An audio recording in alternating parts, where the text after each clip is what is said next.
Sound check.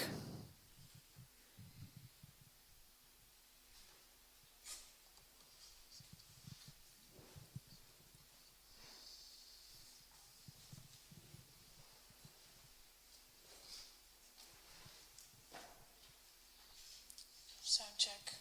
Oh, that's clear.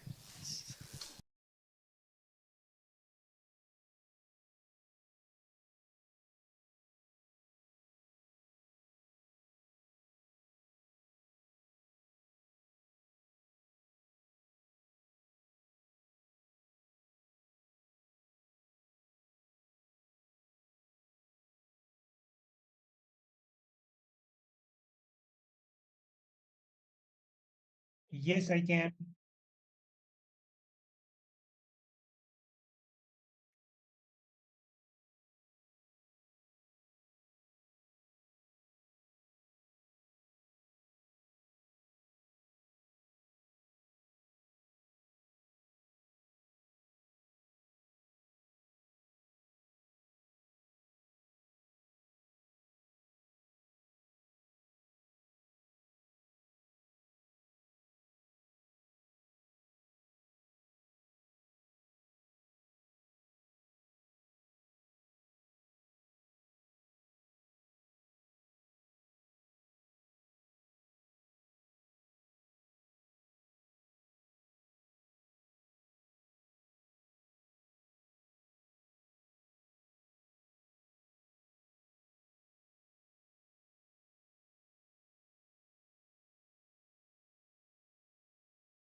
So shall we start? Are we waiting for some things? Oh, okay. I was waiting for the system. Okay. Sorry for. Yeah, I'm ready. Are you ready? Okay. Okay. So, good morning and good afternoon, good evening for some because this Zoom is a live stream and uh, it will be also available for 1 or 2 day, I think, on live stream. Um, so I'm François. My name is François. I'm gonna do the 10 maxims of Sajmag. A little bit of, if possible, deeper explanation of the 10 maxims of Sajmag for around 1.5 hour, 2 hour. Um, so First, let me tell you a little bit about how I came to that. So, first, I'm a practitioner of heartfulness practice for the last 35 years. I've been starting Saj Mag in um, 1987 and slowly started practicing regularly and all that. And how I came to do this 10 maxims of Saj Mag, uh, it's uh, it's first a seminar. We were doing a seminar with the youth that we were organizing with my wife in 2017. And there was this gentleman or heartfulness practitioner for a long time also. So I'm going to start sharing my screen. And yeah, let's go into this. Okay. So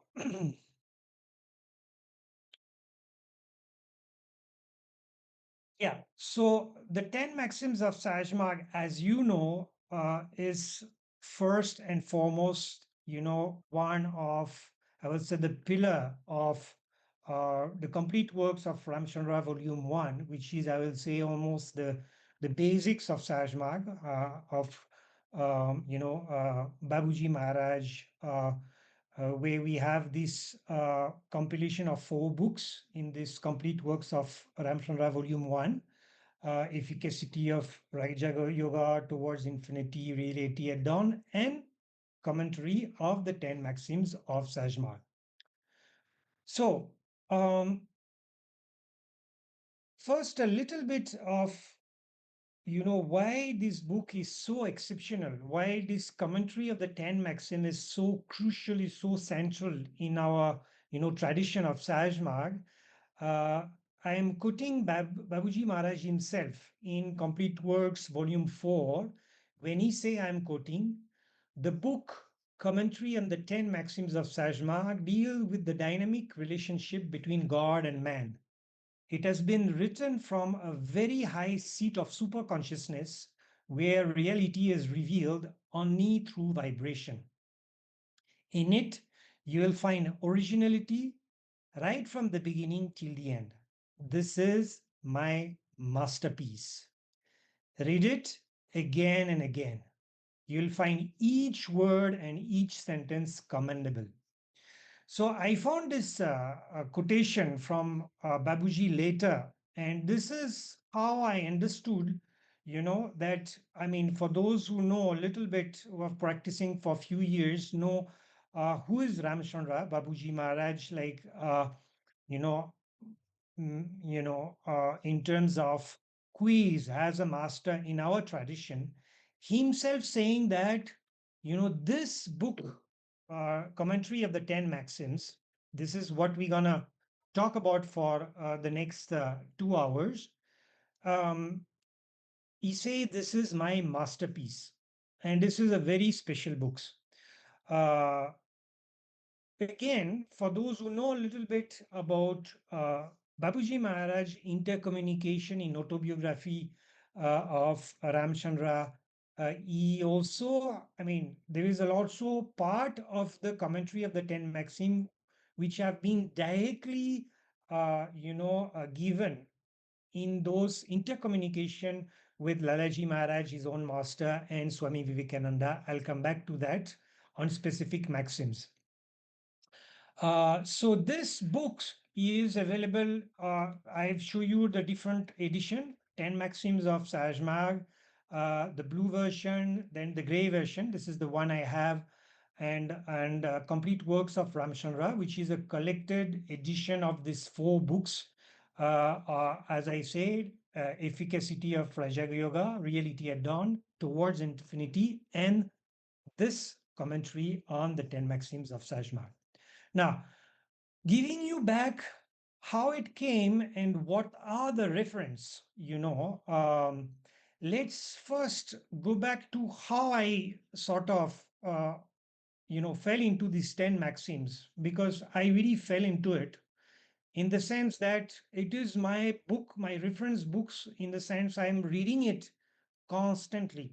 There is not one day when I'm not reading the book and trying to find different meaning and all that. And you might say, like, okay, François, what do you do? I mean, it's a small book, and I mean, once you know it by heart or whatever, what is the value of doing that? Because again, I think it's such a special book that every time you read it, it's a kind of mirror, it's a kind of reflection.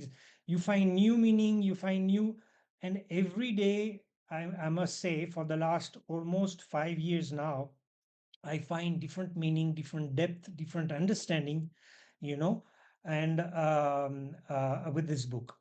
So, how I came into that, first I should acknowledge the first person, which is Rishi Ranjan, who's on the right side with the beer, the right side, who has done this commentary of the 10 Maxim, who has done a seminar on it. I mean, what I'm doing, I've taken a lot of inspiration, and especially the sequencing, how all the maxims are linked together. I was fascinated by his work, and he has also uh, himself learned Urdu to read the 10 Maxim, this book, into this original language, and draw out all the meanings, and it's still an ongoing journey. So he was the first doing, I will say, back in 2010, around 2010. This you know let's say session on the 10 maxims. The first session I attended, it was in, I think, 2014, yeah, or 13, in Manapakam, where in during a youth seminar, and I really started taking a very big interest into it. I hope it will be same thing for you. The same kind of virus will come into you about those 10 maxims. The second reference I'm talking about is Heartful Living. And in this, when you see the photo of Babuji Maharaj, Guidelines for the Heartful Living of 10 Maxims, commentary by Daji. So this is a compilation of, a seminar that Daji has done in 2017 or 18, I don't remember, during a European seminar in Kanashantivanam, where he has made, he's taken every day one or two maxim and make a lot of comments. Now, all this comment has been compiled and beautifully, edited through, and they are all available on YouTube. I think for those who have received the mail, it is attached in the mail regarding this session. If you type on YouTube Artful Living, you will have uh, 10 videos which explain each maxims, with the commentary of Daji specifically, and per video you have like 20 minutes, half an hour, in a very deep, I mean, full explanation of it. The last reference I'm giving you is Heartful Living. It's um, it's a compilation also of article written by Daji. So what is written is even more thought about each sentence, each understanding. It's really, I mean, profound knowledge is there. And this is a compilation of Daji himself. which is available on our website. It's a collector edition, which has been edited by the Heartfulness magazine in the end of 2024. So this is all the references I wanted to share with you. Of course, the main reference that we will have is commentary of the Ten Maxims, the book itself, because this is our, I would say, our Bible, and you will understand why, because mostly I will take all the quotation following each maxim, try to understand how they are connected, what is the science behind it, and what is the real meaning, because you'll see that there is a surface meaning and there is a deeper meaning, and we are trying to go deeper into as we grow spiritually and understand the real meaning behind it. A little last introduction I want to make before really starting getting into the first maxims is also a comment, which is um, a very small introduction that Babuji Maharaj made himself in his own book. And again, I'm quoting. He say, in this book, I have endeavored to put up in words those spiritual secrets which have up till now come down from heart to heart. This is the first sentence of the book written by Babuji.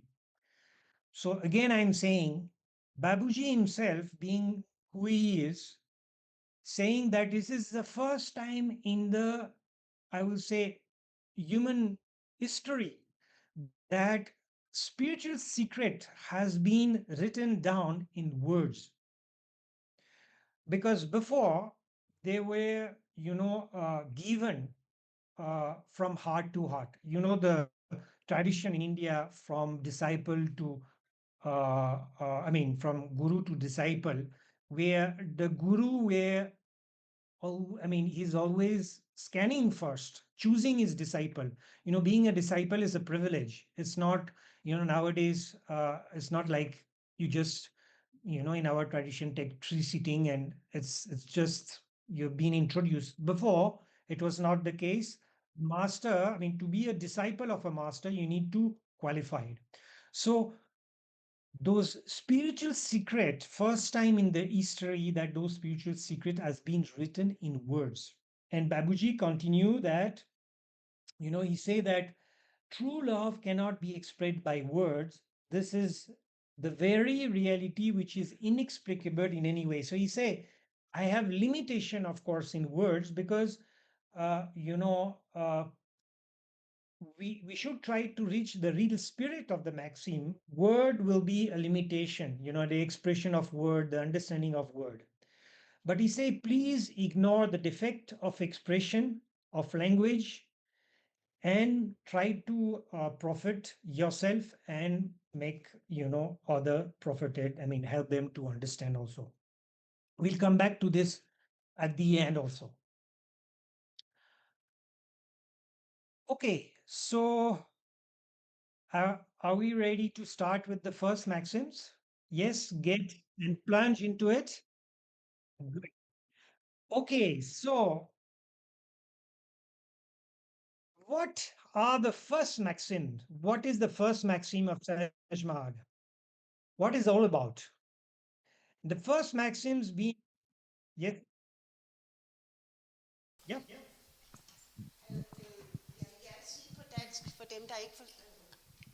I would like to say in Danish what you said about guidelines of heartful living on the YouTube, because I think it's so important. I went to this seminar and Daji is explaining it so well. I've seen it so many times. I also have met Babuji, so I know it's so important.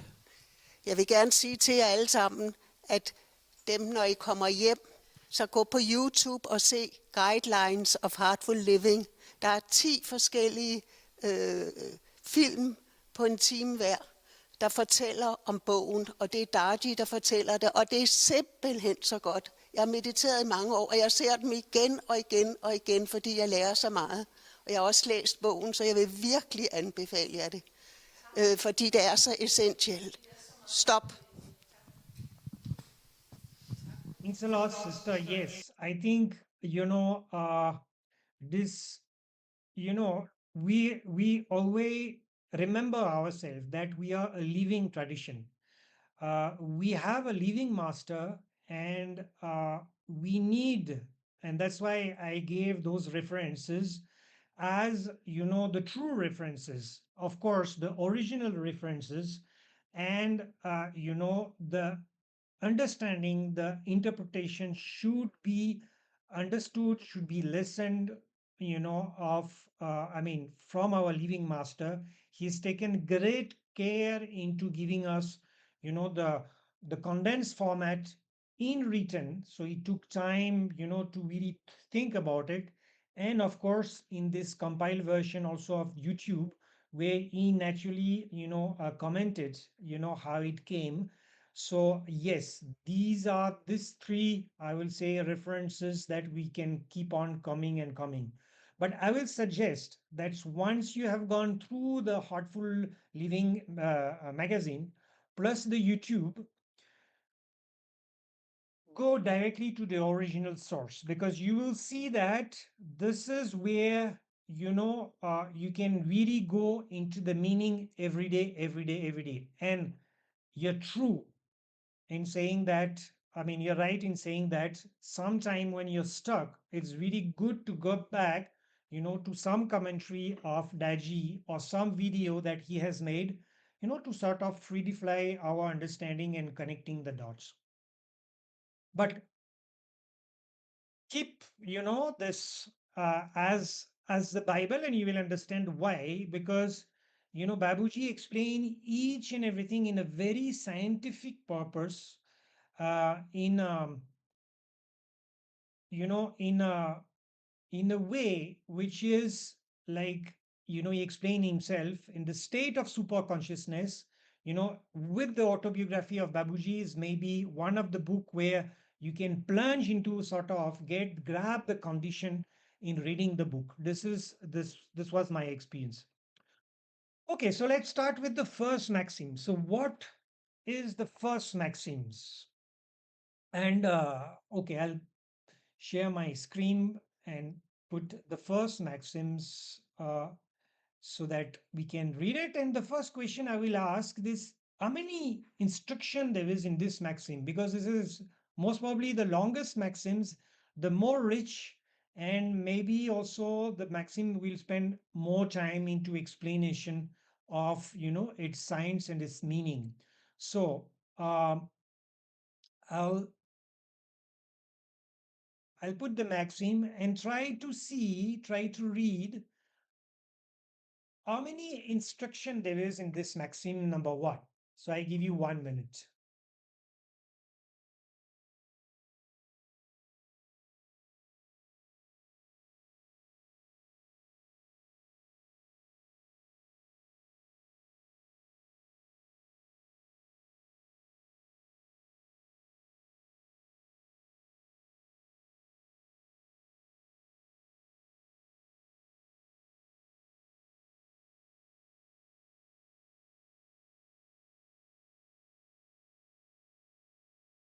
How many instruction there is in this maxim? So can anybody has an idea of how many instruction there is, specific instruction that we gonna, comment and detail? 9. Okay. Okay, so let's go through it. So the very first sentence, rise before dawn, is already, I will say, one instruction. But, rise before dawn doesn't tell us why it is important to, to do that. What is the uh, purpose of rising and meditating, and, taking the time to meditate and complete his meditation before sunrise? Okay, this is also the continuation of this maxim number 1. Rise before dawn, offer offer your prayer and meditation at fixed hour. So we also have the offering of the prayer. This is the second instruction. And fixed hour, preferably completing them before sunrise. So you say, wake up before dawn and complete your meditation with, starting a beginning with offering the prayer, but it should be completed before sunrise. It means that ideally we should finish our meditation before sunrise. So, what is the reason behind it? Any idea why it is so crucial? I mean, it's so crucial, or let's say it's so advantageous. It's a benefit. What is the benefit behind the completion of our meditation before sunrise? So Babuji explained in the Maxims that there is two reasons for that. One reason is that there is a perfect equilibrium, of nature between the transition between night and day. And he said this transition of night and day, it's equal, it's make us remember of a vibration which was before the creation of this universe. So again, I'm saying a very important thing is that in nature, in those 24 hours that we have during the day, there is a moment of nature which is such a balanced state of nature, such a transition between night and day. There is a time of a vibration where if you can plug to that vibration, it's a vibration which is equivalent to the vibration which existed before the creation of this universe. So that is the first reason they explain in maxim number 1. The timing, the vibe. We all have a certain vibe of doing something. When we feel the vibe, we sort of transported into something. So you say this moment in nature is in conformity with this vibration which existed before the creation. This is one. The second reason, and it's more profound reason, and I will give you the quotation for that, is that Babuji explained that during the night time there is a charging, there is a cosmic force charging the body, and it is called life force of or prana. To not, it's not pranauti, it's prana, life force. And he say, and nowadays modern science also, talk about this, our parasympathetic and sympathetic system, nervous system, where during the night we are in, perfect state to be recharged, like we are recharging our mobile like battery. The body rests and there is a cosmic charge which is coming, which is a life force. Babuji call it prana, but it's not pranauti.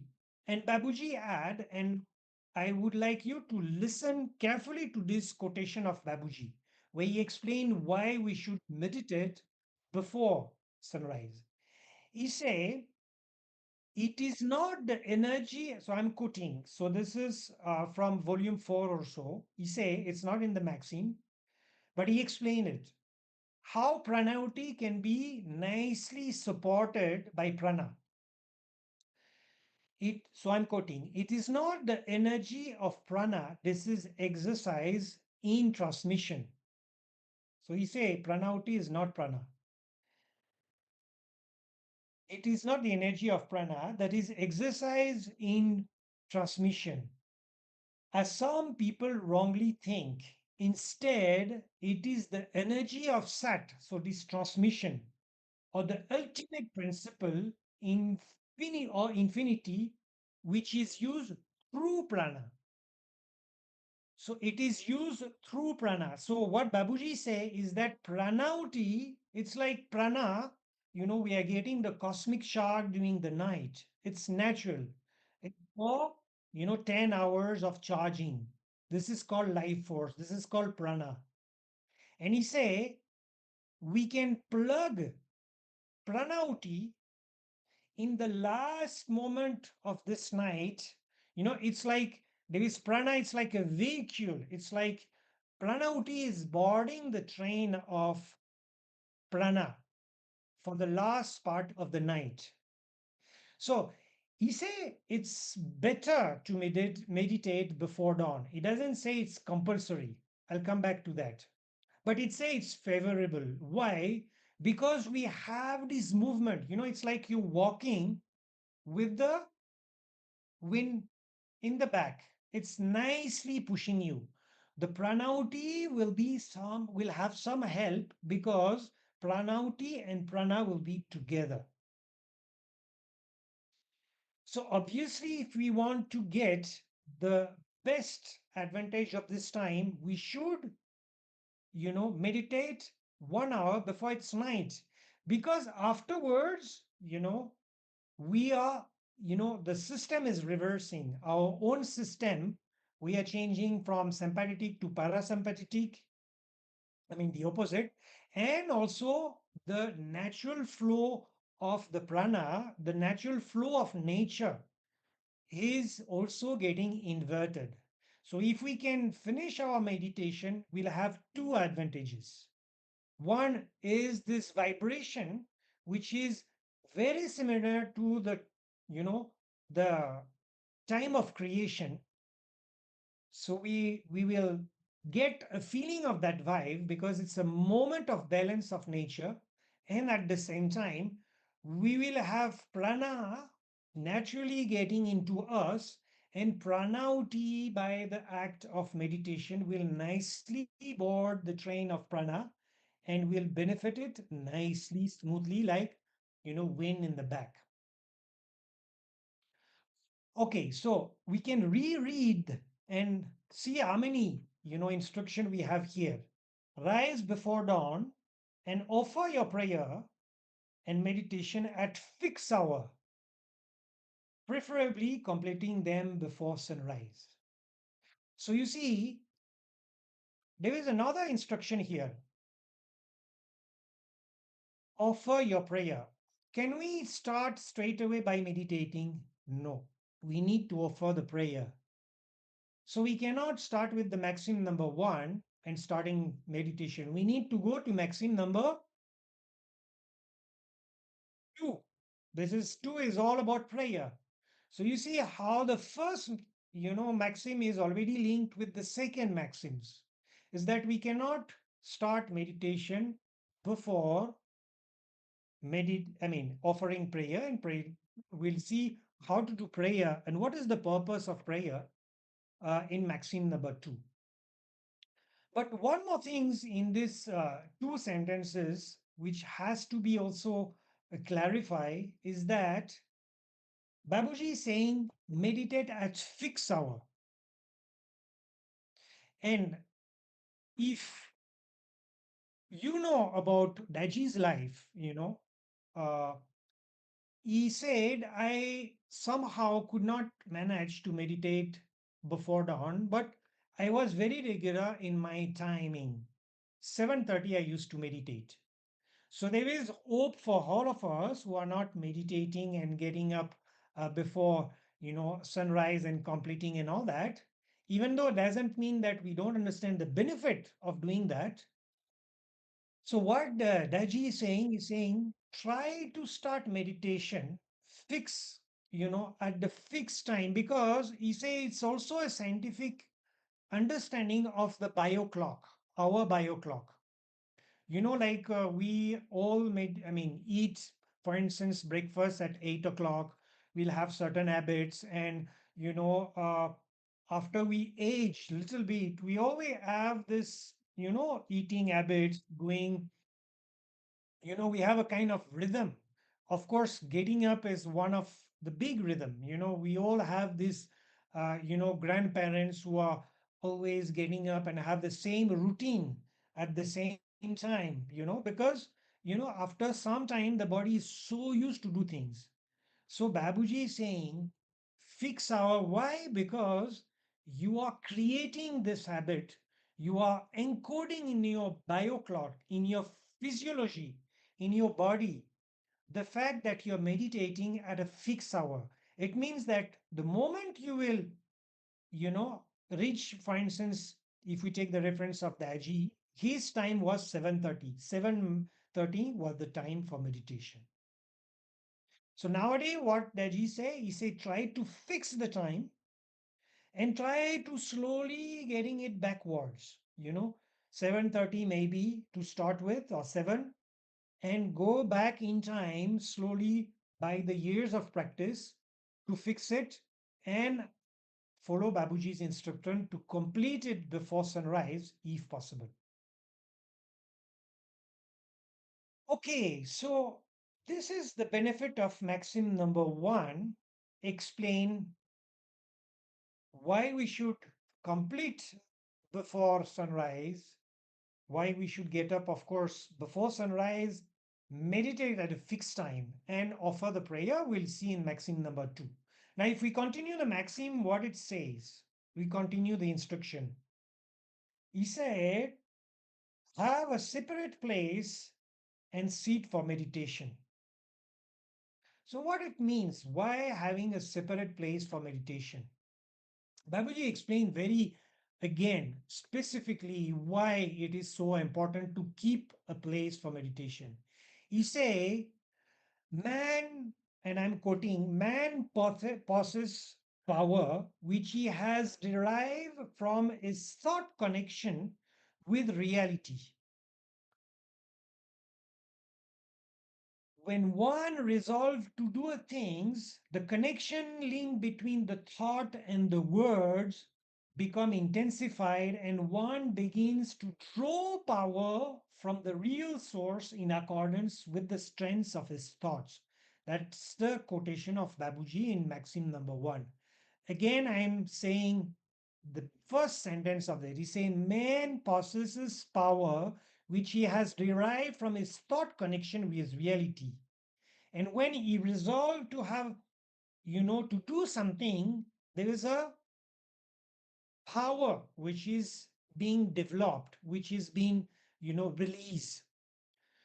So he say every time, at a place where you start meditating, you are creating a power which is very, effective in this place only.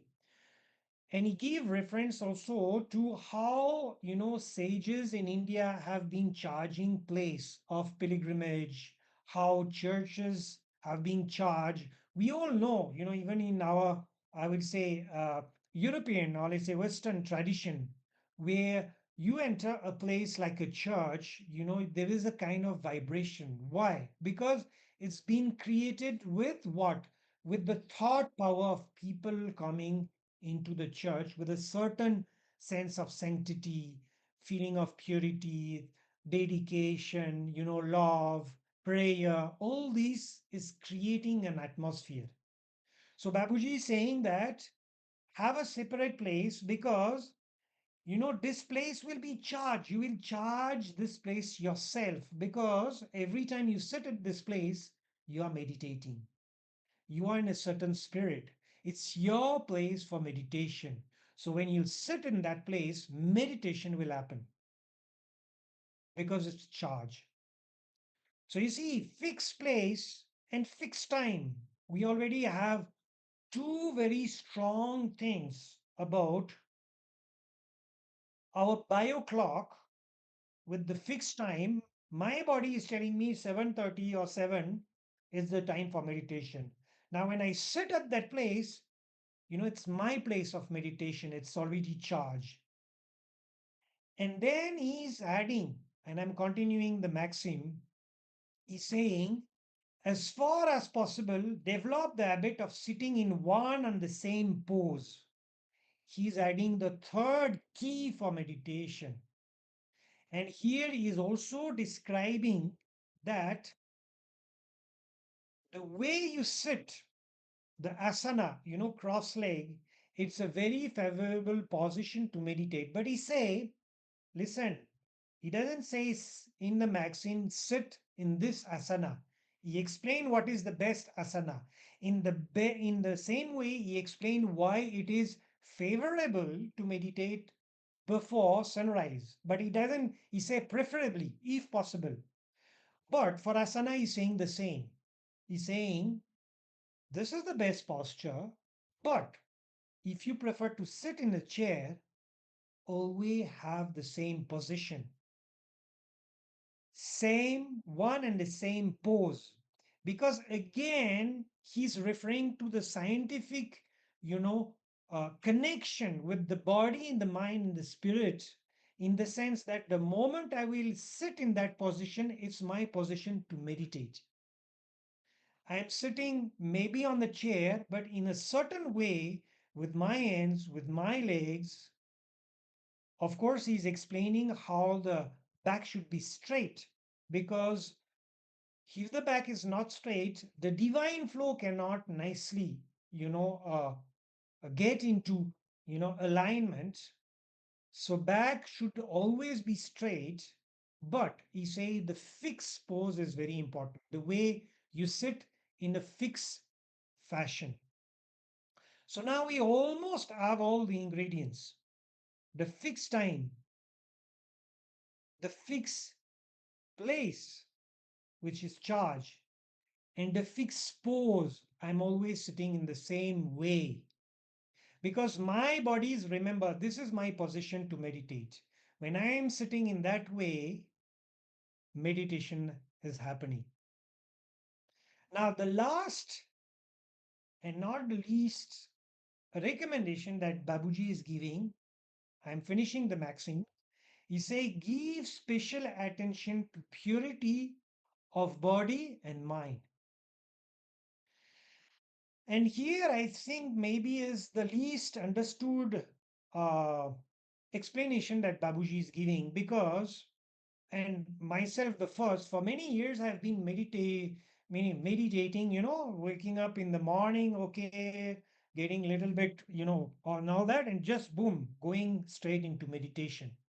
I remember also one retreat I've done, back in, 15 years ago, when I was waking up, having a shower, then going for meditation. And one of my brothers said, brother, you're not doing it properly. You first thing you should get up. When you get up, you should meditate. And this is totally wrong, because if you read that maxims, Babuji is explaining specifically why we should clean ourselves first before meditation. He said, and again, I'm gonna quote Babuji himself about this maxims, is that he said the purity of the body will have an impact on the purity of the mind. And the feeling of cleanliness, the feeling of being pure in the body will help me to get, a sense of purity in my mind. And because I want to reach, I want to get to the pure state, because I want to meditate. Why should what is the purpose of meditation? Anybody got any idea why we are meditating in the morning? It is also explained in that maxims. Any idea why we are meditating? To connect with our deeper self, with our nature. Yeah, to connect with our deeper self, our nature. But okay, this is a very philosophical kind of a statement. But what is happening? What I'm trying to create during my meditation? To regulate our mind. Regulate the mind is the outcomes. Because I will do it every day, every day, every day, I will nicely regulate my mind and be able to meditate at will. So that's an outcome. But what I'm asking right now is, okay, let's not say why we are meditating, but um, what happened during meditation, what I want to create uh, for meditation. A vacuum, a void. A vacuum. That is also maxim number 2. The vacuum is not about meditation, but it's a condition for meditation. And this is maxim number 2. It's to create a vacuum, but we are very close now. Okay, I'll give you the quote of Babuji Maharaj regarding the purpose of meditation, which is again nothing but written in the book of commentary on the first maxims. I am quoting Babuji, who's saying, our first and foremost maxims relate to the proper observance on Sandhya and Upasana.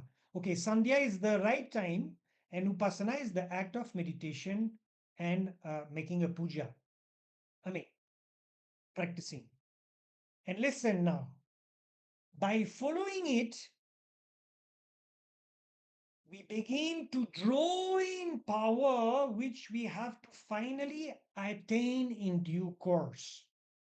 So I'm repeating the sentence. Our first and foremost maxims relate to the proper observance of Sandhya and Upasana. By following it, we begin to draw in power. Keep in mind, drawing power, because the word power is the one of the most used word in this book. Power, not in the sense we understand it. I am a powerful guy, I'm a rich guy, I'm a CEO, I'm a, I can lift 100 kilo. Power in Babuji's terms means having the capacity to, you know, get to the ultimate or to connect to something higher. So he say, again, I'm saying, by following it, we begin to draw in power, which we finally has to attain. So he say, we try to attain what? Now we have few clues in this first maxims. You remember, we are meditating at this time of balance because we want to get aligned with the proper vibration which was before creation. This vibration we are interested in. And this vibration, which existed before creation, is this perfect moment of balance in the morning. Because it's remind me of that, I'm trying to get into it. Now I'm drawing in the power because Babuji explained that we are trying to get as pure as, let's say, the ultimate. So many ways he's talking about the ultimate nothingness, the ultimate God, the real point. I mean, there's a lots of description. I don't want to debate about that. But he's saying this point, this ultimate, this source. I like to use the word source because it doesn't have so much connotation. I'm trying to get to the source, to this point, to this nothingness, to the, you know, place of purity. But for that, I have to be pure. And coming back to the end of the first maxims, Babuji is saying, if I wash myself, if I'm getting into the mindset of purity, being clean, being prepared, clean clothes, clean body, then my mind will be aligned with the purity and I will be able to what? Draw in the power. Because there will be an alignment with that purity. The purity of my body will somehow help the purity of the mind and hopefully get this connection with the spirit, or let's call it the soul or not, and whatever. Okay, so now we have all the instruction, we'll almost can revisit the first maxim and see all the specific instruction, and now we understand why and what is behind each and every instruction. First, rise before dawn and offer your prayer. It means we need to go to the second maxims. Offer your prayer and meditation at fixed hours, preferably completing them before sunrise, because before sunrise I have the wind on my back. Have a separate place and seat for meditation. Fix hours, but also fix the same place. Now, as far as possible, develop the habit of sitting in fixed pose. So you say one and the same pose. Fixed time, fixed place, fixed pose. I prepare myself with the spirit of purity. So I am in an attitude of sanctity, of purity. I prepare myself, I wash myself, then I sit. Because this purity of the body will help me to gain purity of the mind. Then I'm ready for meditation. And meditation will happen because I'm building this habits of fixed time, fixed pose, fixed place, purity which is aligned, and now I have to offer my. So, can we start meditation and growing in the power? Because that's the purpose of meditation? No, because what we have to do for that, and somebody said it just now, we have to create. Because is it easy to meditate?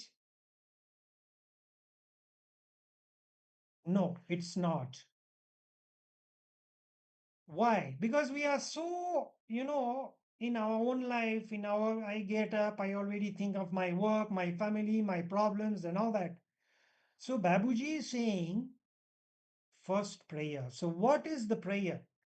So you see, the first maxim is leading to the second maxims. I cannot start my meditation without my prayer. Why? Why do I pray? So again, there is a very specific instruction, explanation by Babuji about the process of prayer. I'm quoting.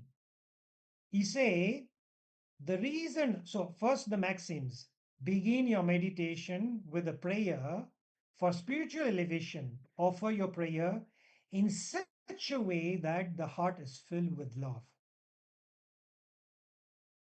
So Babuji is explaining why we are trying to pray and create this love.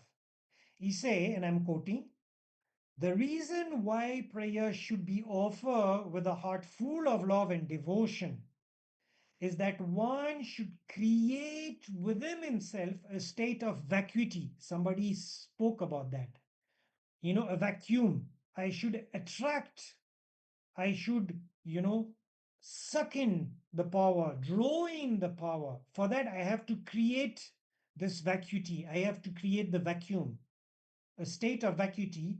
And I'm continuing, so that the flow of the divine grace may be diverted toward him. So you see, the flow of divine grace is getting into me first. There is a kind of, it's like initiating, like you're pumping water. The first, you have to initiate the momentum of diverting the divine grace toward yourself.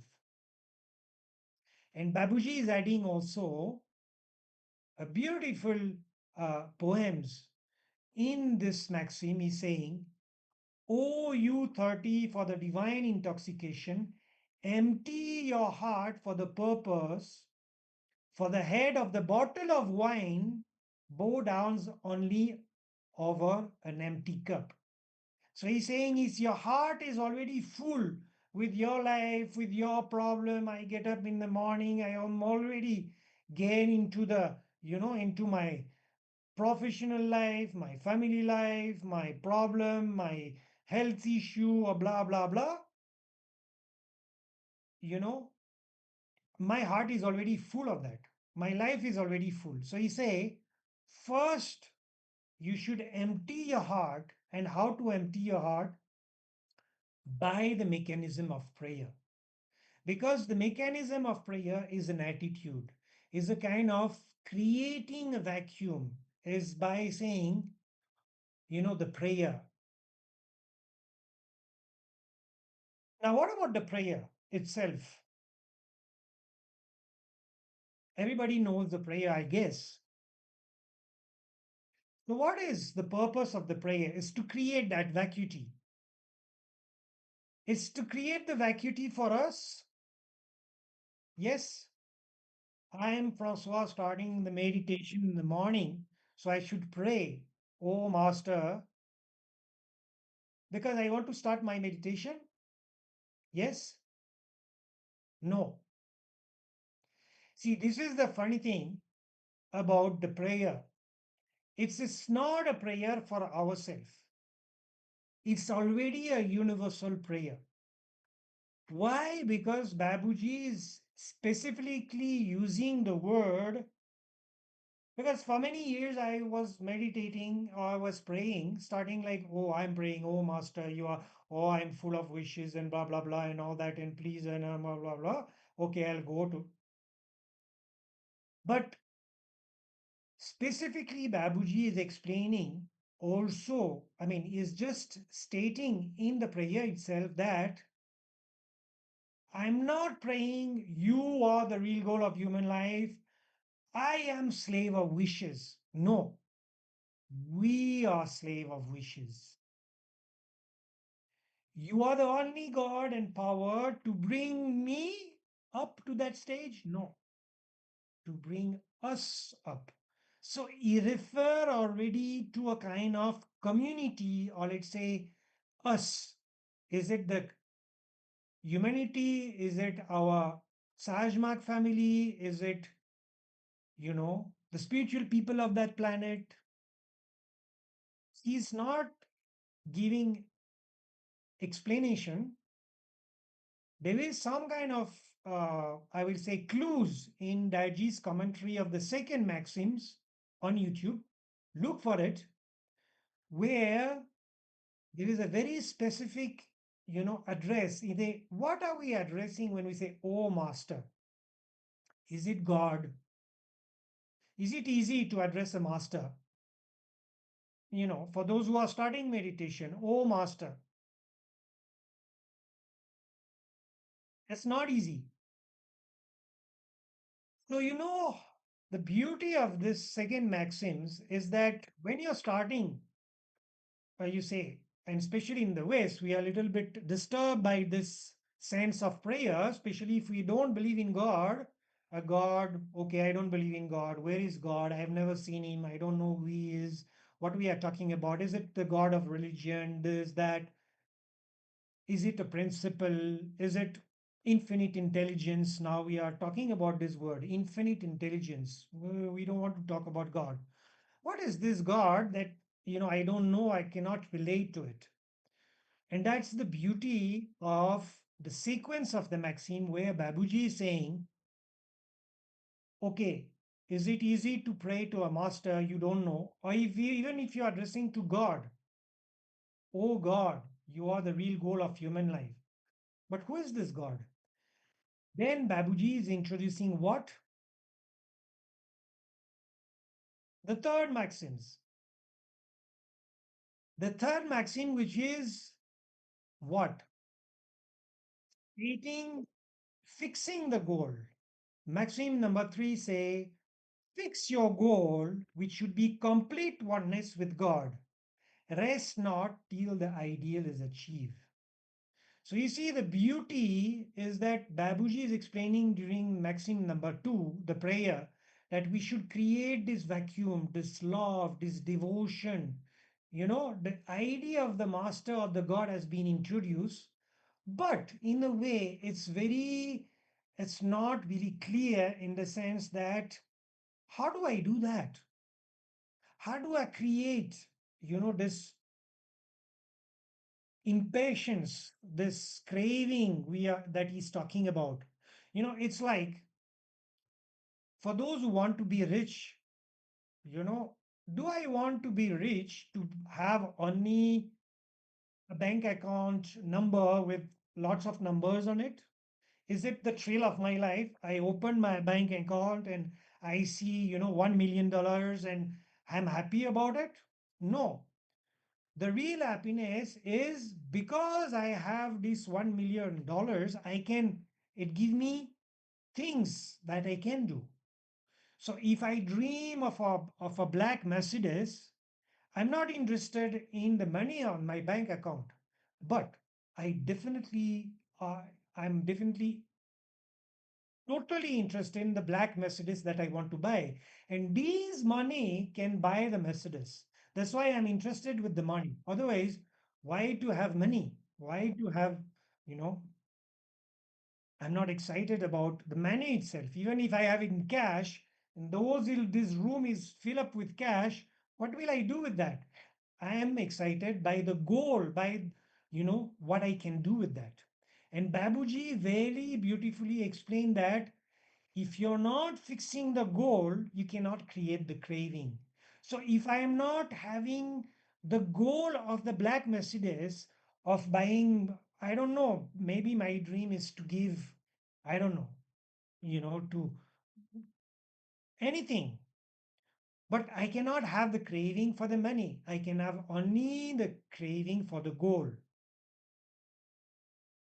So he's saying, fix your goal that will create the craving. Fix the black Mercedes. Get excited about the Mercedes, then you will work for the money and you'll be hard working and you'll be, putting all the energy to earn the money to buy your Mercedes. So, in the same sequence, Babuji is explaining that you cannot just create this craving, this impatience, this craving for, God, unless you fix the goal in your mind, and he say which is complete oneness with God. So again, I mean, a black Mercedes, I know what is a black Mercedes. I can see it, I can be excited or not, but it's clear. But what about God? Fix the goal, fix your goal, which is complete oneness with God. A God I don't know, I have not experienced. So, Babuji is always giving you in the next sequence the solution of the problem. He's saying how it is possible to fix, in today's society. We have more in our modern life, we are struggling, to earn our money, to have our social life, physical life, getting everything.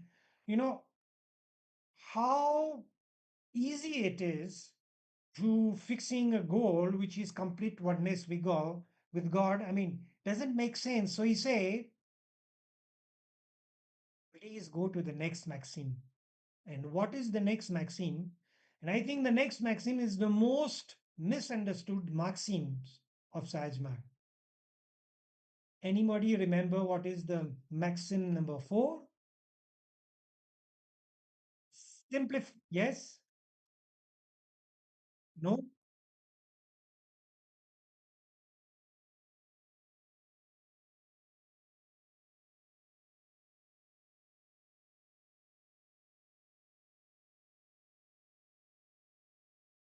Yes.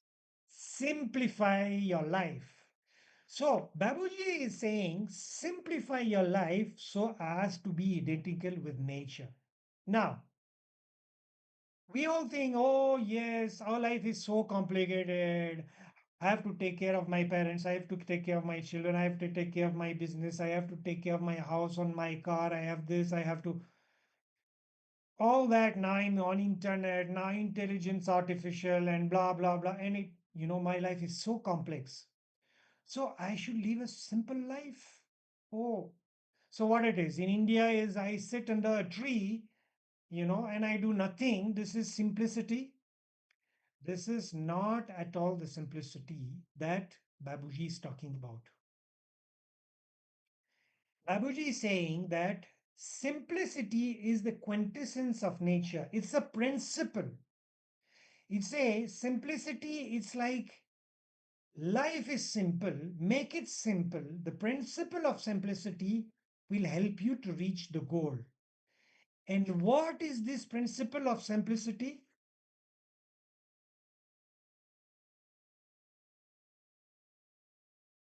Ah, he say that all of us, and all of us, I'm saying, we have had so much life, so much karma, so much thousand of life before us that in our samskara, in our bhoga, in the flow of our life, we cannot divert our mind toward the simplicity of God because life is so complex, because we are so impure of our, let's say, karma and past life and tendency and all that. It's impossible.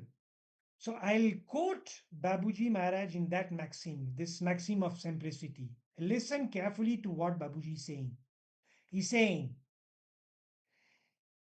our mind is so, all the time running. You remember, you get up in the morning, your mind is already here, there. What should I do today? What is, oh, I'm already late and blah, blah. So Babuji is saying, the diversion of thought is beyond the capacity of a common man. I repeat this fundamental sentence. The diversion of thought is beyond the capacity of a common man. I am a common man. I don't have the capacity to focus my mind on God. It's not possible because I'm such a complex fellow. I have such a complex life. Not only this life, but I'm carrying all the baggage of my past life, maybe. And all these intricacy and all these things, I cannot get into a focus alignment with a thought of God, which is the maxim number 3. So he said, again, I'm quoting Babuji in this maxim number 4 about simplicity. Because this diversion of thought is beyond the capacity of the common man, which is me and all of us, he should attach himself to some great personality who is himself firmly established in the highest plane beyond all possibility of fall. In the fourth maxim, my friends, this is the introduction of the master. What Babuji is saying is, because I'm such a complex guy, I'm such a mess up, complex, impure guy, taken here and there, that my mind will always fluctuate. I cannot get focus. And he giving me the solution, the simple solution. This is what simple means. I repeat the sentence. He say, the solution is what? I should attach myself to some great personality who is himself firmly established in the highest plane beyond all possibility of fall. This is where we are attaching ourselves to the master. This is all the principle of constant remembrance. This is all the purpose of the sadhana, is to link, attach myself to the master. This is the simplicity of Sahajmag, is that if I attach myself with the master of caliber, I solve all my problem with once, because it is beyond my capacity, because I'm a common man. I'll be always divert. I'll always be, doing that here, tempted and do some wrong things and then doing the right things and good things and bad things and duality and blah and blah and continue. I never can focus on the goal. What is the goal? God. But how to attain it? The master. And again, at at the end of the Maxims, Babuji again is restating this fundamental principle where the master is being introduced at Maxim number 4. He say, I'm quoting, the only method can be, so I'm quoting in the Maxim number 4, and this the last paragraph of the Maxim, he say, the only method can be the one that I have described above. One must go on reducing activity.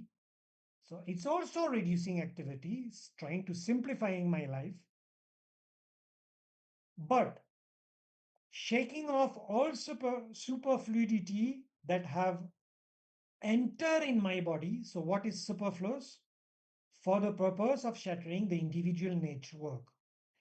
And again, Babuji is saying what? This is possible only when he associates himself with one who, having shattered his own network, has had enough swimming in the infinite. This is the master. So, how it is possible for me to simplify and go on the highway of spirituality? Again, I'm quoting Babuji. He's saying, this is possible only when I associate myself with one who, having shattered his own network, the master, has had enough swimming in the infinite. So you see, the real introduction of the master is done at Maxim number 4. Babuji is saying, start by meditation. Fixed time, fixed place, fixed posture. Meditate before dawn because prana will help you to get prana uti nicely into your system. Get pure so that you can have a purity of mind which will be aligned with this vibration which was created, which was before creation, the same vibration. We want to attract that vibration and we want to draw in the power. How to draw in the power? Maxim number 2. By creating the vacuity in my heart. If my heart is already full, I cannot create and get the flow of the divine. But how to create this flow, how to get this love and devotion, how to create love and devotion? Can I just do that and create love and devotion? No. But if I see a Mercedes and oh my God, I desire this Mercedes, I want this Mercedes. Yes, this flow is coming into my heart. So he say, fix the goal, which is the third maxim, which is complete oneness with God, because that will help you to create the flow, of love and devotion, of divinity entering your system. You see, is it easy with today's life? It's very difficult. So the simple way to do it, this is maxim number 4. Attach yourself with a man who has already attained, this is the master of caliber. You attach yourself to that vibration. This man cannot fall down.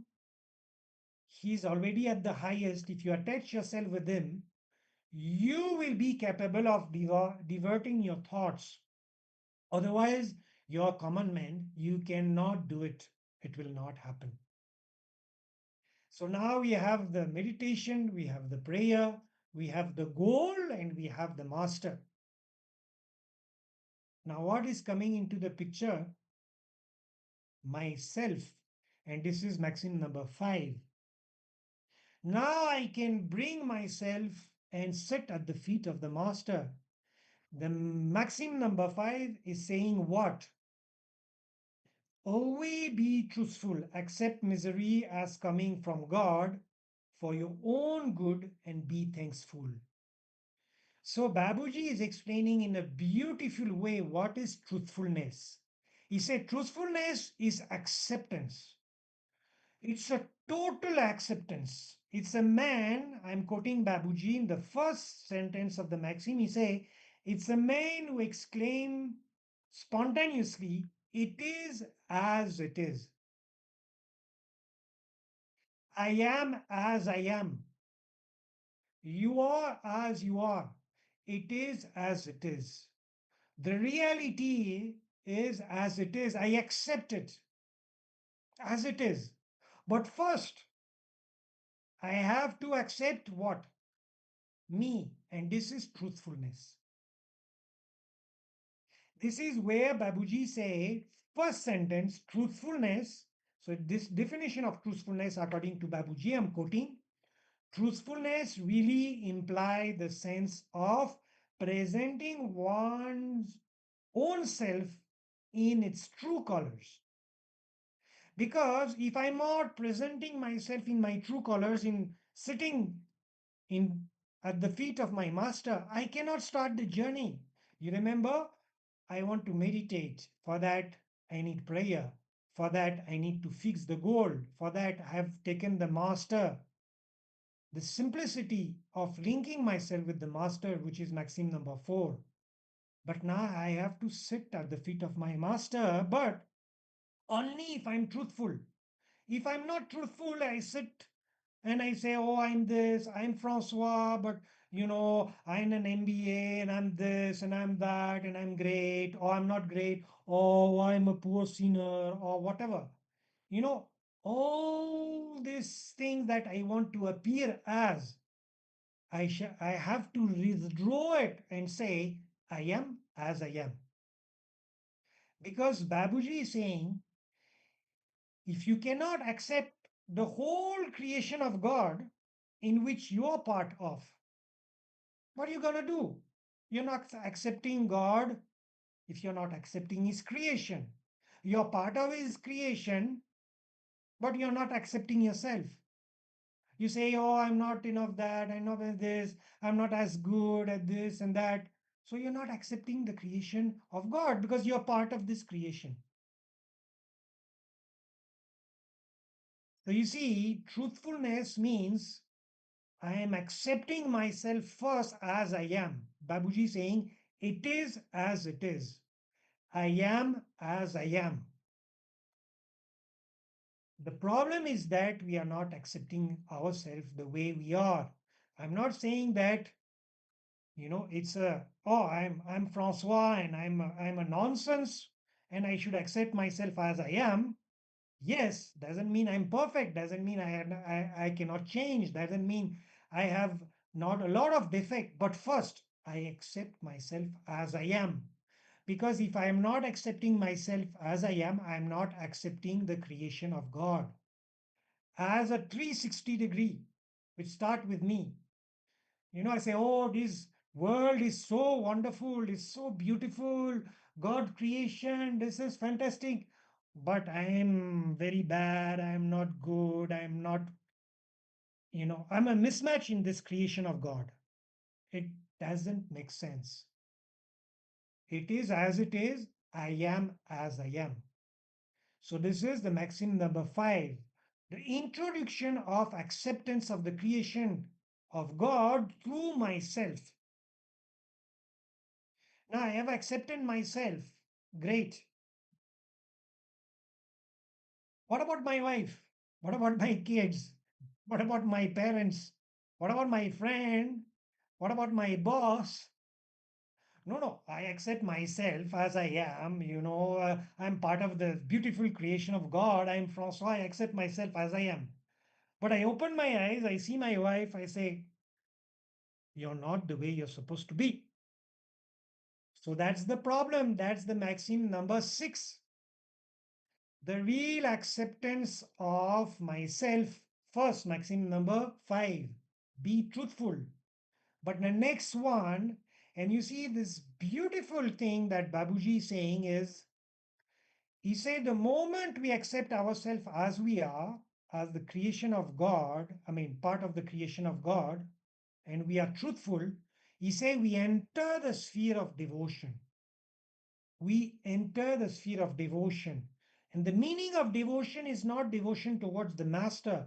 Is that I'm start being devoted to my own evolution. I can start devoting to myself, to my transformation, because I accept myself as I am. You know, I accept that thing as it is. I can transform it. But if I don't know what it is, if it's keep on changing, I cannot change it. So Babuji is beautifully saying that we enter the sphere of devotion at maxim number 5 because we accept ourselves the way we are at the feet of the master. I can start devoting myself to my transformation. Maxim number 6, he say, and he's starting, I'm quoting Babuji in maxim number 6, he's saying, the perfection of human nobility lies in the devotee being always within the sphere of devotion. So Babuji is saying you have entered the sphere of devotion, maxim number 5. You accepted yourself as you are. The problem is, if you're not accepting your wife the way she is, or your boss the way he is, or your mother the way she is, you are getting out of the sphere of devotion. And Babuji is saying the perfection of human nobility lie in the devotee being always within the sphere of devotion. So the maxim number 6 is saying what? Know all people as brothers and treat them as such. Means why we are, saying ourselves we are sister than brother. Somebody recently told me, but it's so funny to call ourselves brothers and sister. I don't even call my sister sister. I call her by her name. Babuji is explaining, listen to this beautiful quotation of Babuji in maxim number 6. He say why we should treat, why this notion of brotherhood, why I dress myself like sisters and brothers. He say because and I'm quoting, the underlying sense had never been fully grasped. All are connected with the same reality, the central point. No substantial disconnection ever existed between them. It means that my brother, my sister, you and me come from the same source, the central point. You remember the things we try to connect to, the ultimate, the God, the source, the central point. Babuji say the real point, the source. This is the mother. And we all connected to that. We come all from that. That's why we call each other mothers and brother and sister, because we have the same source, the same mother. And he say it's an illusion to think it's not. It's an illusion that I can remove one human being on this planet saying I don't want to have to deal with that person because I'm connected to that person through the source, indirectly. And if I don't agree to accept the worst person in this planet as my brother or as my sister, it's an illusion because we are connected to the same source. So, after accepting myself as I am, I accept you as you are. This is staying in the sphere of devotion. I've accepted myself as I am. I can enter the sphere of devotion. I can be devoted to my transformation. The next step is to accept you as you are, because otherwise I'm stepping out of the sphere of devotion. So I have accepted maxim number 5, me, myself. I have accepted others. Maxim number 7 talk about what? Accepting the principle of nature, which is boga. And this is maxim number 7. It say what? Maybe the most difficult maxims. If you are feeling wronged by anyone, do not wish for revenge. Instead, think this come from God and be grateful. So maybe it's the most difficult maxim for all of us because the guy who's, stab us in the back has done the dirty on us, or the woman or anybody and we can think of all our trauma, all the things that people have done wrong to us. But Babuji, in the first maxim, what he say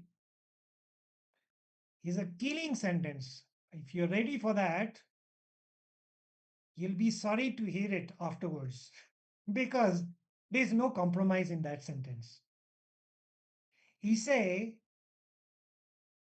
whatever happens is the result of our action. Nobody ever suffers in contravention of this principle. So, my friend, in this world, there is no injustice. Whatever is happening is the result of our action, maybe not in this life, maybe in the previous life. Nobody, Babuji is saying, ever suffer in contravention of this principle. So when you say, my boss is being unfair on me because he's treating me like shit, sorry to say that, it's the result of my action, not his action. And Babuji is explaining the principle which is behind.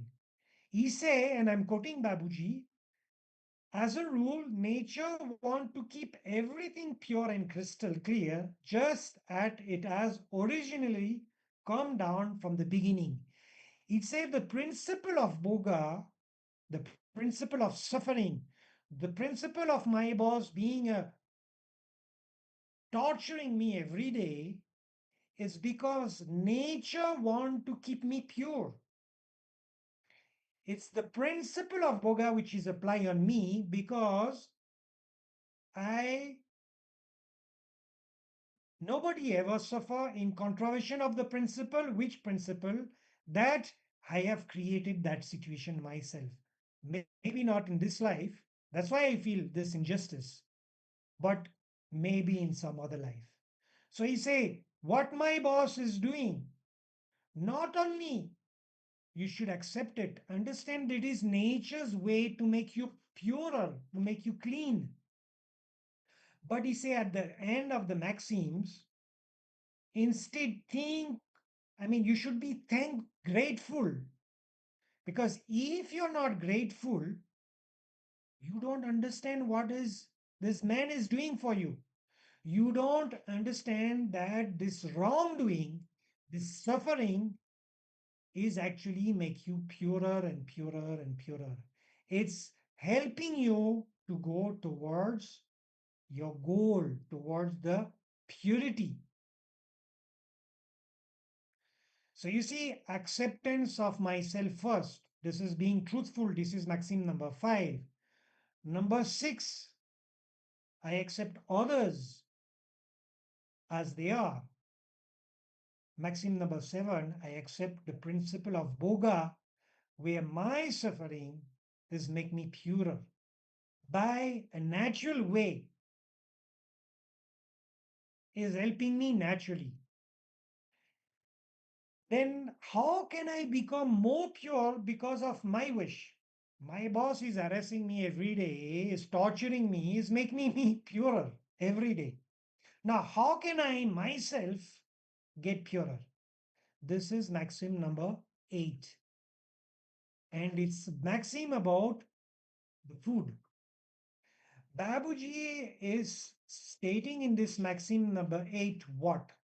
He's saying, be happy to eat in constant divine thoughts, whatever you get, with due regards to honest and pious earnings.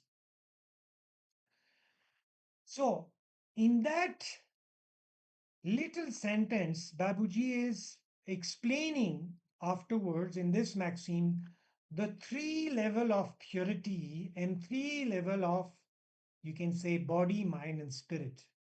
He say first, be happy. What it means to be happy? Oh, I eat, I'm happy. What it means? Babuji explained, I'm quoting, in the first paragraph of this 8 maxims, a happy disposition is a state that percolates its effect upon the lower layers and purify them. the state which is close may be taken and next to the divine. The state of happiness, my friend, is very close to the divine. For those who don't know about the vibrational frequency of happiness, this is even higher than love. Now it is proven by science.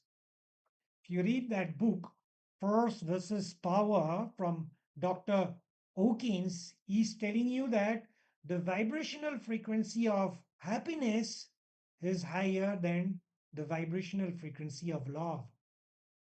And if you read the message of Reverend Daji of last year, not this year, but last year, it's only about joy and how to be joyful. Because the state of being, of course, we are talking about inner joy. We are not talking about, oh, I'm happy about my Mercedes. Okay, this kind, I mean, it's also a kind of joy, but this inner joy, this feeling that contentment, will come to that words also afterwards. This feeling of inner joy, it's very close to the divine, to the soul. So when I'm happy, I'm giving food for my soul. Then in this maxim also he say, eat in constant divine thoughts.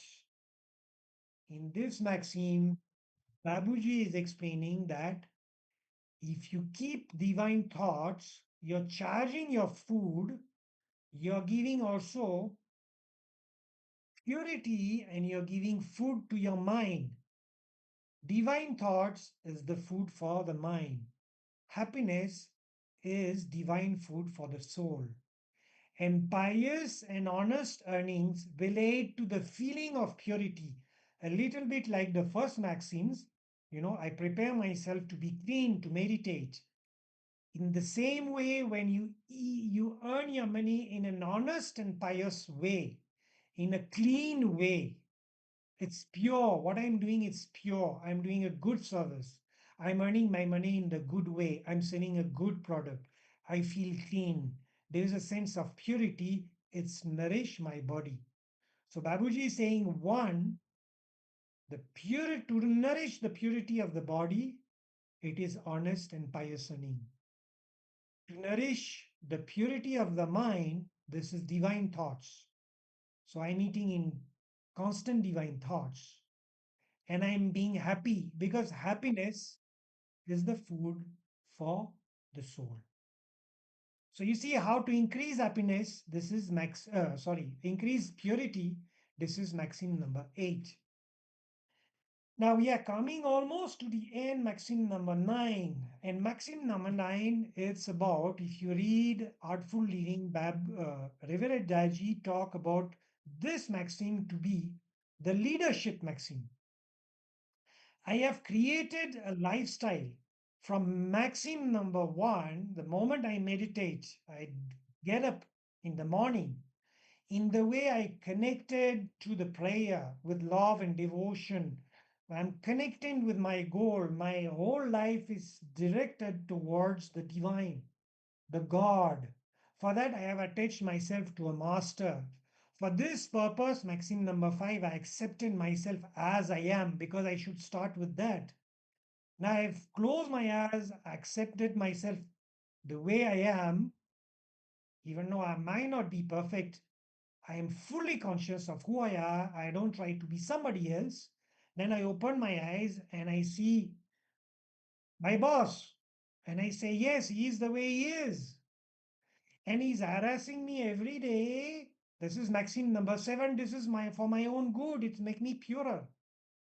Now, every time I eat, I'm being happy. I've got constant divine thoughts, and I'm earning my way, my life, my money, or the way I live is so honest and pious that I can nourish my body. I am increasing constantly the purity of my soul, my mind, and my body. Now I can be a conduit of nature. I am a leader, not in the sense of leading, I am the boss. But Babuji has explained that you have created such a lifestyle, such a way of living. You're such in conformity with the master, with yourself, accepting people, understanding the laws of nature, keeping this vibration of God constantly, that people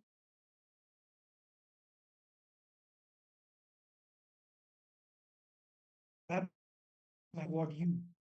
It will create a feeling of love in their heart, and they will begin to behave with you in the manner you truly duly deserve. So he say, you have somehow become a conduit of nature. You are a tool in the hands of God because God look at you in a different way. Babuji is giving the example that, if I have, you know, somebody who's already helping me, who's, you know, living in such a way that is perfectly tuning with my will, I will use him. So I become a conduit of, the work of God through what? Because people will be naturally attracted towards me because of my lifestyle. So does it mean that I'm great? Oh, I'm François, I'm a conduit of God. I have a perfect lifestyle. I'm the boss. I'm the leader. No. This is maxim number 10. And this is the principle, very deep principle of Sajmag about humility. He say, maxim number 10, at bedtime, here also there is a lot of instruction. We'll not go into detail because we have no time. Generally, I do this maxim in minimum 3 hours, so we don't have that time. But I encourage you to read and also see each instruction in this maxim number 10 at bedtime, feeling the presence of God, repent for the wrong committed, beg forgiveness in a supplicant mood, and prayerfully resolve not to allow the repetition of the same. There is a whole set of instruction which Babuji explained. I'll explain you only one, and I'll let you, go and dig in this last maxim. Maybe we'll have a small uh, interactive session now, but I will finish by the concept, the definition of what is repentance according to Babuji Maharaj in this maxims. It's a maxims of humility. It's a maxim that, following the maxim number 9, I am a conduit of God. I have created such a lifestyle, such a way, such a vibe in my life that God is using me, but I'm still not perfect. I'm still doing lots of mistakes. I should acknowledge those mistakes. This is all about maxim number 10. And there is a secret formula not to repeat my mistakes. And I'll give you this secret formula, which is very specific by Babuji Maharaj. He said, what is repentance? Repentance is, oh, I'm bad, Francois, I've done something wrong. Okay, I've got angry with my wife and I lose my temper and blah, blah, blah. I'm so bad. I could have stopped myself or something like that. No, that's not the way Babuji see repentance. Listen, this beautiful way Babuji Maharaj definition of what is repentance. I'm quoting. Repentance is nothing but a jerk, to the thought wave that create, to a certain extent, a state of vacuum within him. So when I repent, I am creating vacuum in myself first. Then he say, the flow from above then get diverted towards it in order to keep up It's uniformity with nature. So he say that when I repent, when I felt naturally that I'm not perfect, I know I've committed mistake unknowingly, maybe unknowingly. Those known mistakes, shouting on my wife, I should avoid it. But even if I have got a perfect smooth day, I know I have most probably made some mistake. And how to repent? It's to just acknowledge the fact that I'm not perfect. It create a vacuum in me, and in a way, it create a vacuity, and there is a flow because this humility is creating, it's calling for the divine. Even though I may be a very good person having a perfect lifestyle, I mean, a good vibe, I know that I'm not perfect. The supplication, this feeling of humility is again creating a vacuum which take me to the next level.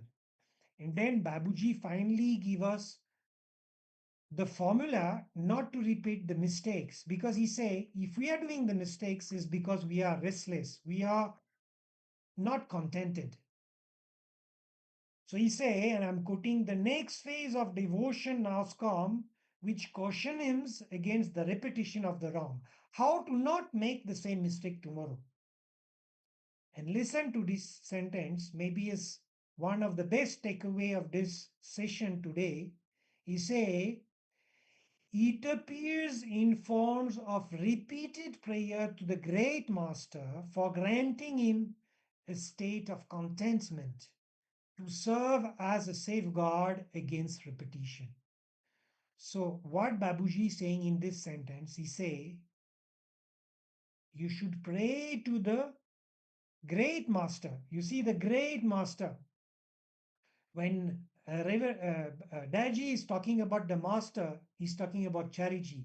When he's talking about the great master, he's referring to Babuji Maharaj. He has already made this clarification. For those who don't know, when he wrote in his email, master's blessing and all that, this is master, this is Chariji's masters. A great master, this is Babuji Maharaj. So in the same way, in Ten Maxims, Babuji is saying that if you can pray to the great master, not to the master, to the great master, to Babuji Maharaj, saying that please give me a state of contentment tomorrow, because if I'm in the state of contentment, I will not make mistakes. Because if I make mistakes is because I was not contented, I was not feeling good. So please give me the state of good feeling, the state of contentment, because it will prevent me, as he say, to serve as a safeguard against repetition. I'm repeating one more time the sentence, quoting Babuji. It appears in the forms of repeated prayers to the great master for granting him a state of contentment to serve as a safeguard against repetition. So, my friend, we are allowed to pray for contentment. Please, Babuji, make me contented tomorrow. It's not a desire. It's because I want to have a state where I'm not repeating my mistakes again. And at the end of this commentary of the 10 Maxims, Babuji is saying 4 words to conclude. Anybody knows which are these 4 words? Actually, it's 2 words, but somebody is looking at the Maxims. Om Shanti, Shanti, Shanti. He is finishing the 10 Maxims, is finishing the book saying that Om Shanti, Shanti, Shanti means if you're following these Maxims, my friend, your job is done. Your goal is reached. Shanti. You're there.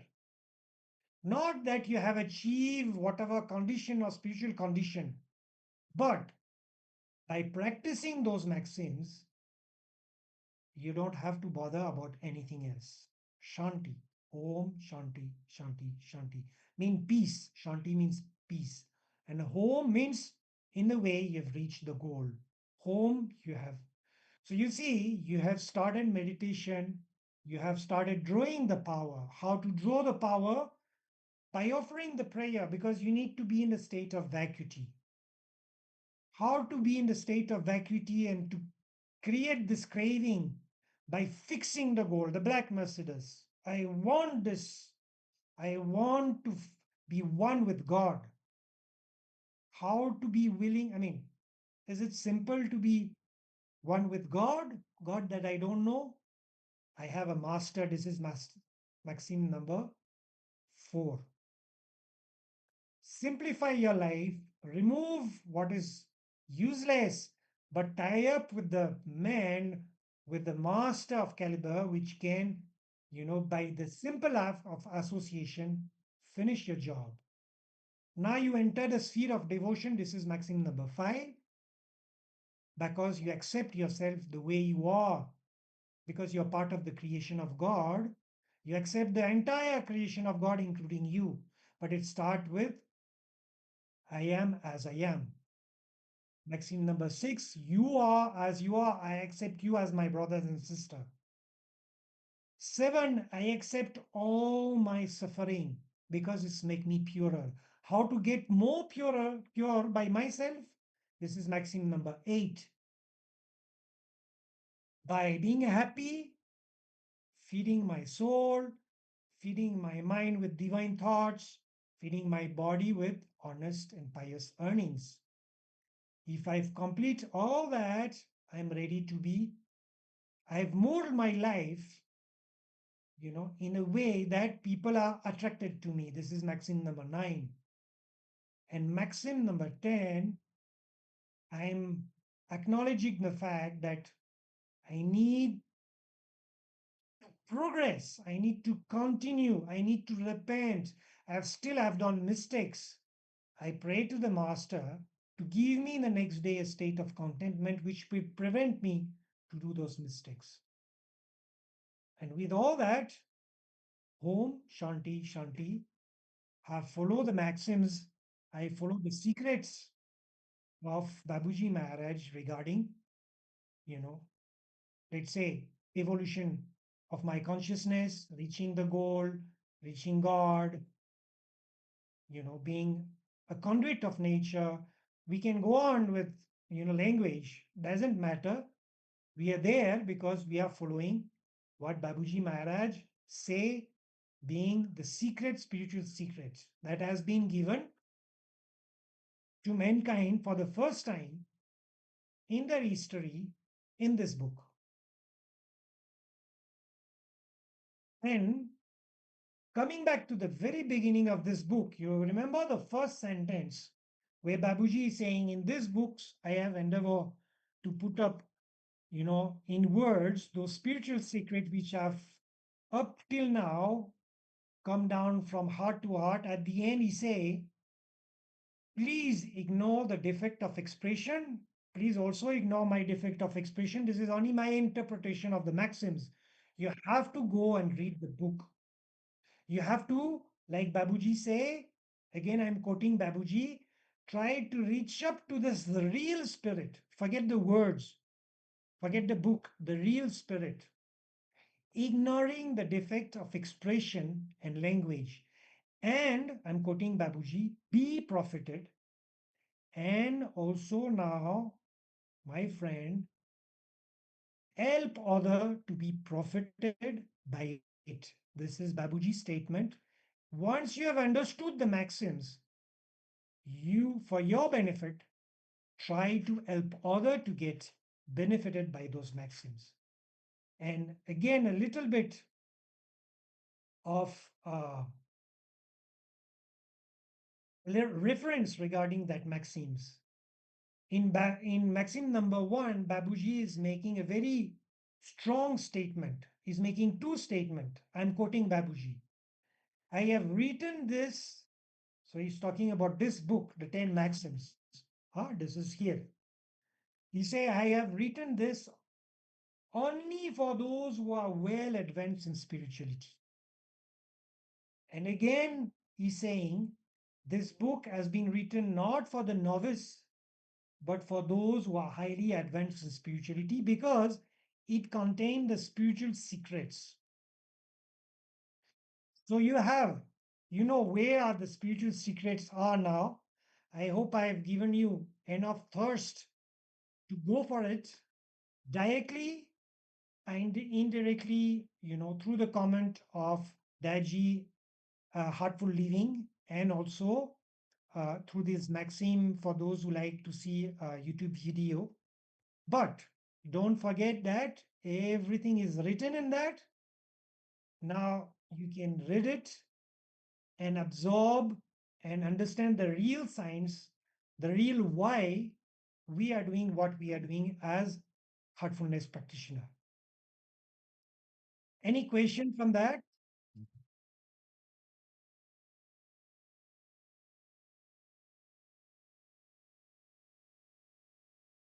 It's already 3:48 here. Do we want to take any sharing any things or okay?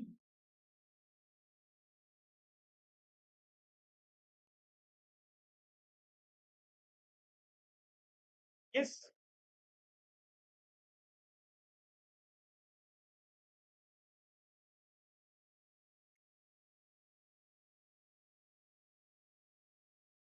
Okay.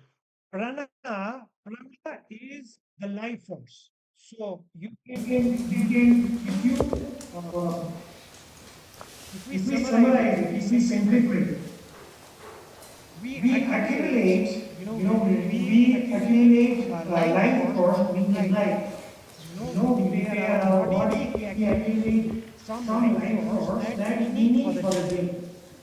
So So, this is this a is the principle of principle of nature, nature, and we and we have have also also our our body which align with that. You know, the sympathetic and parasympathetic nervous system, which you know fluctuate between activity and relaxation, or let's say getting recharge. You know, see it like as your mobile, you need recharge, and then I'm talking. You know, it's decharge more. I'm seeing a video, more decharge if I'm running, if I'm being very active. So the body is the same. Now Babuji is saying try to meditate when there is a flow of nature towards recharge. You know, it's like when I plug my mobile, there is a recharge going on. There is slightly electricity. You say through this electricity, pranauti will flow nicely. But don't make it, don't feel guilty if you cannot do it. And I just already shared with you what Daji, you know, share about this point. He say, I never meditated uh, mm, before dawn. Mostly my time of meditation was 7:30. I think he is reach where he's reach. So we should not be too scared about not meditating before dawn if we cannot, but it's better. You know, it's like again, I'm the moment I'm meditating before dawn, I have wind in my back. The moment the sunrise, I have wind in my face. I can still meditate and walk, but I'm being helped or I'm being a little bit opposed. This is what Babuji say. It's a natural, uh, it's called the chi, it's called the prana. We can call it different ways in the energy medicine world. It's just, you know, the cosmic energy, we call it, who's recharging me at night.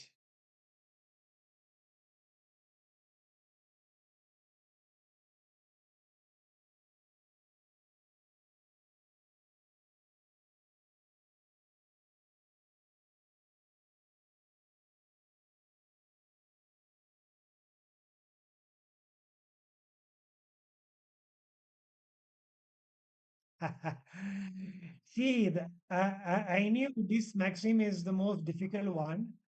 Uh, See, in Sajmarg, uh, in the way we practice, we accept, the teaching of the master as they are. So that's why um, I always literally read, and we are talking about the maxim number 7. Maybe you need to re-listen to the full paragraph of this maxims. So it say, almost all religion unanimously agree that whatever happened is the result of our action. Nobody ever suffers in contravention of this principle. It means that a situation of feeling wrong, feeling injustice, you know, how could that person do that to me? How can this happen to me? How can this child can suffer so much? We all have these questions.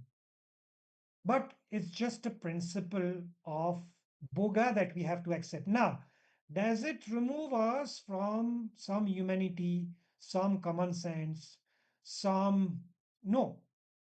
It's like I see a child falling from this cycle and he's getting hurt and he has blood on his knee. Should I stand and say, oh, this is his boga? He should suffer. He must have done something wrong in his past life. I mean, am I totally insane in saying that? Yes. Because my natural as a human being is to help somebody. So we need to help. But the challenge that we are facing, yes, they are always right for us because they relate to a kind of arithmetic process of nature and boga. This is what Babuji explained in Maxim number 7. But it's difficult to accept suffering, injustice, traumas. There's no way out. Yes.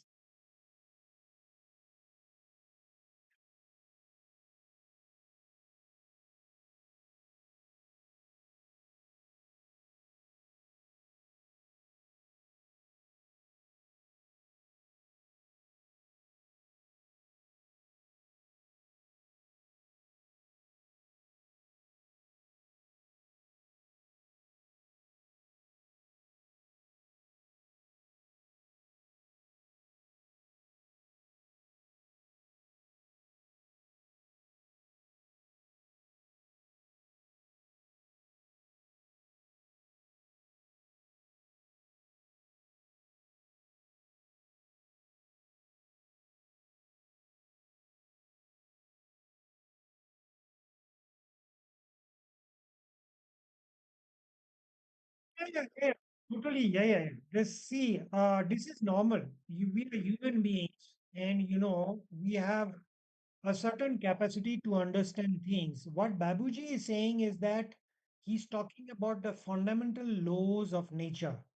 Now, in my mind, I can compute, I have also filter. If you understand, the human body, you have what we call the reticular activating system was filtering what we can understand because we have so much information that we have ways of filtering and understanding and things which are limited and good for us. Sometime uh, when it's too much. We also have mechanism when we freeze and froze and the mind is not working anymore. So all that is mechanism of nature and our humanness. We cannot understand everything. We cannot accept everything. We cannot find that there is no injustice in this world because we witness injustice. But if we refer to the laws of nature behind that, it's different. But it doesn't separate us from our humanity and our common sense. And yes, it's a paradox, because when you see, for instance, somebody suffering like hell, especially I'm talking about children here sometime. It's unbearable. You say like, so many times people say like, how can God accept this kind of suffering, this kind of, you know, pain? Is it possible? Is it acceptable? It is, and it's good that we feel that it's not acceptable because we are human.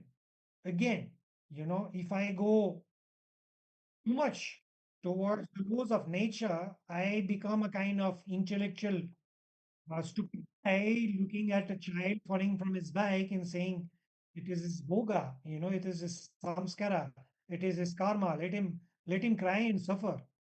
It's not me. It's not a human being. It's not the way we are supposed to be.